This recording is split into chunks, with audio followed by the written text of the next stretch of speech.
Welcome to the Ball State University Libraries. I'm John Straw, Director of the Archives and Special Collections Research Center, and this is the second in the video series In the Archives. Since the first installment in the series, which focused on rare books and manuscripts, there have been some changes in the archives. The most visible is the name change. In April 2004, we became the Archives and Special Collections Research Center. The name change better reflects the academic nature of the unit and its mission to support the learning, teaching, and research needs of Ball State students and faculty and the larger national and international scholarly community. One of the major areas in the Archives and Special Collections Research Center that serves a national and international community of scholars, as well as the Ball State community, is the Middletown Studies Collection. This second In the Archives focuses on that important and valuable research collection.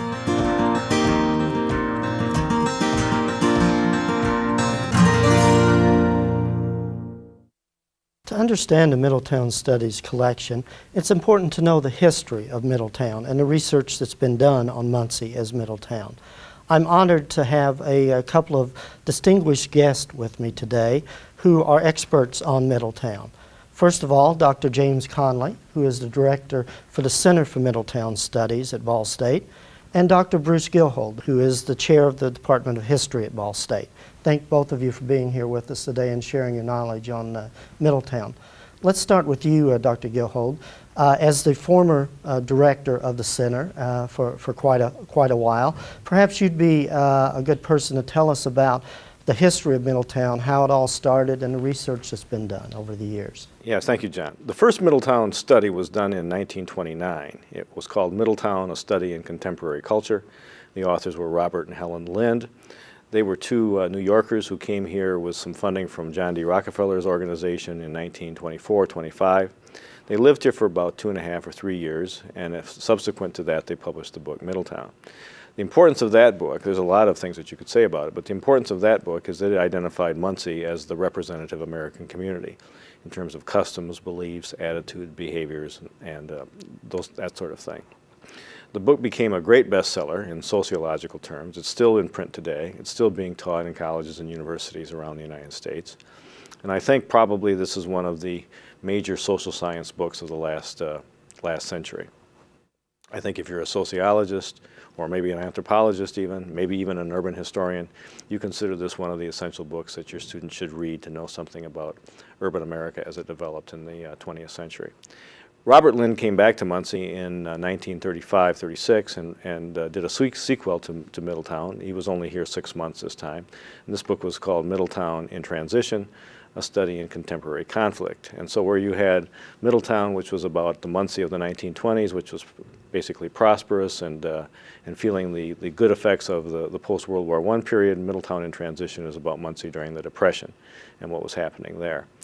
Then there was a rather lengthy period of time between the Middletown in Transition book publication in the 30s until the late 70s, when Theodore Kaplow, a sociologist at the University of Virginia, organized a research team to come back to Muncie to basically replicate the Middletown studies of the 20s and the 30s.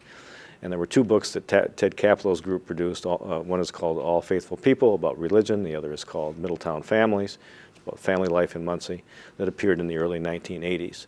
These books and that project are sometimes referred to as the Middletown 3 studies. That effort has spawned even more scholarship about Muncie as Middletown. Ted Kaplow and his group were back in the late 90s to do a study called Middletown 4. In the early 1980s, we had the celebrated public PBS series called the Middletown Film Series that sort of took the themes of the Middletown studies, making a home, getting a living, training the young, and so forth, adapting that to a cinema documentary sort of thing that was seen around the United States and is still being viewed in various parts of the world. We also saw books like Greg Williams' Life on the Color Line, Dan Rottenberg's Middletown Jews. These books appeared in the 1990s. They were all very well received. The Williams book, of course, was a bestseller. It's been even adapted to the stage, as I understand. And just dealing with various facets of life in Middletown. In William's case, the racial tensions that existed in Muncie in the 30s, 40s, and 50s. In Rottenberg's case, the life of a rather small ethnic population of Muncie, that is the Jewish community, as it primarily came into importance during the post-World War I and then the post-World War II period. Now, I understand that recently there's been a book published called The Other Side of Middletown, Yes. which sort of looks at a neglected part of the original study. That's correct. The Middletown Studies, the original Middletown Studies, pretty much ignored the African American community. It was not dealt with in any great detail. And Eric Lassiter's study that he did in cooperation with several of the local people such as Hurley Goodall, leader in the African American community, explores that side of Muncie's life. Jim, as the current director of the center, perhaps you could tell us about the history of the center, what the center does, and so on. Well, what the center does primarily is promote further research that builds on the scholarship Bruce just described. It was launched in 1980 and was initially run by Dwight Hoover. What it's done in the years since 1980 is seek out scholars who want to work on Middletown and try to give them assistance in that area. And it promotes research that focuses on Muncie as Middletown, and increasingly it also focuses on research that builds on the themes developed in Middletown and some of the techniques and approaches that were developed in Middletown, particularly the idea of a small city study. The original Middletown books were commissioned as what was called a small city study. And so one of the things the center's been doing in recent years is promoting research on small cities, not just Muncie, but small cities generally, particularly in the Midwest. And over the last several years, we've held a Small Cities Conference, which is fairly unique as far as I know, in terms of promoting both historical and sociological, social scientific research on smaller urban communities. So what the center tries to do is to encourage research and scholarship by Ball State faculty and students, by national scholars, and even by international scholars. It tries to bring people in from all over the world so they can get a glimpse of what some people argue is a representative American community. To give you a sense of what the center does, I could just talk a little bit about the things that are going on this year. One of them, as I said, is the Small Cities Conference. Another thing that we're doing this fall is we're hosting a delegation of officials from the Netherlands, government officials, business leaders, and academics who are coming over and they're doing a tour of the United States to look at how sports operates in the United States. And one of their stops is going to be Muncie because they want to come to Middletown and see how the average American participates in sports. And so they're going to spend some time here looking at the community, and the center is hosting them and helping them with their research. We also have a visiting scholar here who is studying the relationship between religion and political behavior, particularly in relation to this year's presidential election. Her name is Judith Budenbaum. She's from Colorado State University, and as I understand it, this research is in its final stages, and it's going to produce a book that analyzes the connections between religion and politics in Middletown. So those are the sorts of things that we try to do, both promoting in-house and folks from other parts of the country and the world. How does the center interact with the Middletown Studies Collection and the archives? Well, often what happens is people assume that the center is an archives itself, and I get a lot of calls from people asking for very specific questions or looking for a specific source or a specific item. And so one of the things that I do is refer them to the Archives and Special Collections Research Center, which houses all of the Middletown archival material, including the film clips from the Peter Davis film that we talked about, including the material from the Middletown 3 and 4 studies, and as well as a variety of photographs and other materials. So one part of the relationship is that the archives provide, or is an entity that I refer researchers to. And so when a researcher comes interested in working on Middletown, it's often the center helps them orient themselves to the collections in the archives and special collections. Another exciting thing that's going on is you've developed a digital archives for Middletown. It's something that we're continuing to expand.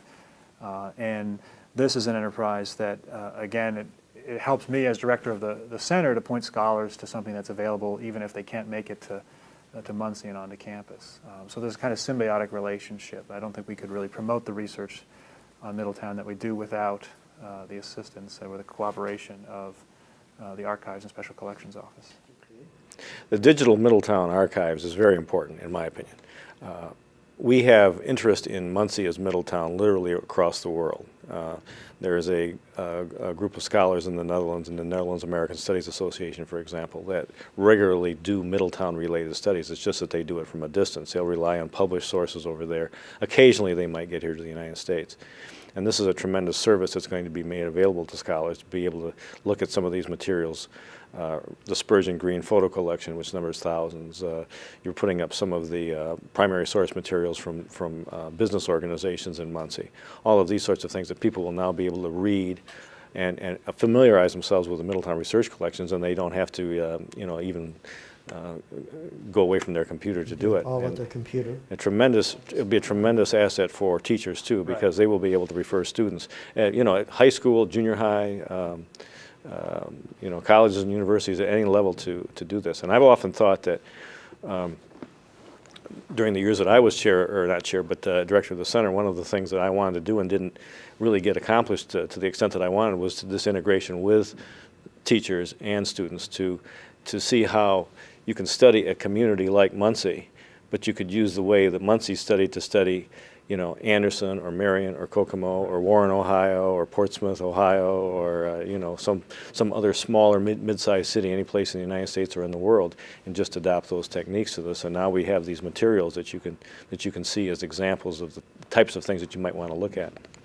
Well, we're pleased to work so closely with the center, and it is one of our two main areas in the archives, the University Archives, which is the History of Ball State being, of course, central, but the Middletown Studies Collection is one that pulls in national and international scholars, like you say, as well as for Ball State students and faculty as well. I have examples in front of us here of just a few of the books that have been written about Middletown, including the very first one here that was written. And what we're going to do now, I want to thank you two gentlemen for sharing your expertise with us, like I said. What we're going to do now is go into the archives and see these and some other resources on Middletown.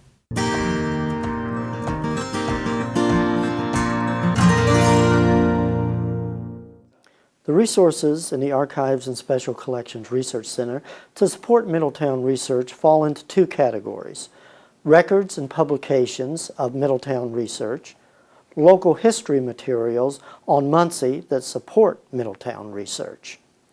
The first category, research on Middletown, includes a large collection of articles, monographs, research papers, student papers, theses, dissertations, bibliographies, unpublished drafts, documentary films, oral and video histories, and surveys.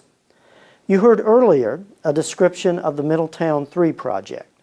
The Archives holds the records of Middletown 3 research that was done in the late 1970s, including survey forms, working papers, computer tapes, and coding forms in the following categories: American family, women, government and service, getting a living, religion, community, high school, and Black Middletown. You also learned about the Middletown Film Project earlier. In addition to copies of the documentaries, the Archives has the outtakes, original film footage, scripts, and editor's notes from the project. Hours and hours of film footage, actually. For example, there are 613 rolls of film on the campaign, 727 of family business, and 458 rolls of the second time around. The collection is a rich resource of unseen materials of life in Middletown in the early 1970s. Some of the oral and video history collections related to Middletown document such subjects as working in Middletown, Black Middletown, Muncie Jewish oral history, aging in Middletown, and Middletown women in World War II. The second, but largest category of material to support Middletown research is the local history collections in the Stokoe Archives. The collections fall neatly into the 6 original areas of Middletown studies. Getting a living can be evidenced in the business and industry records. Making a home can be seen in personal and family papers. Training the young in education records. Using leisure, the club and organization records. Engaging in religious practices can be seen in church records. Engaging in community activities are in the government, social, and political records. Descriptions of the specific collections can be found in our website, along with finding aids for many of the collections. In addition, a future installment of this series will focus on the Stokoe archives. But it is important to at least mention the types of materials available, especially the photograph collections. The archives has a wealth of photographs documenting Muncie, and therefore life in Middletown, throughout the 20th century. Descriptions of the photograph collections are available on the website also, and thousands of images have been digitized and are available on the web in the Middletown Digital Archives. In addition to the photographs, the Middletown Digital Archives offers 24/7, 365 access to a growing number of research materials on Middletown, including audio and video histories, bibliographies, and other publications. The objective of the Middletown Digital Archives is to bring these outstanding resources to researchers at Ball State and around the world.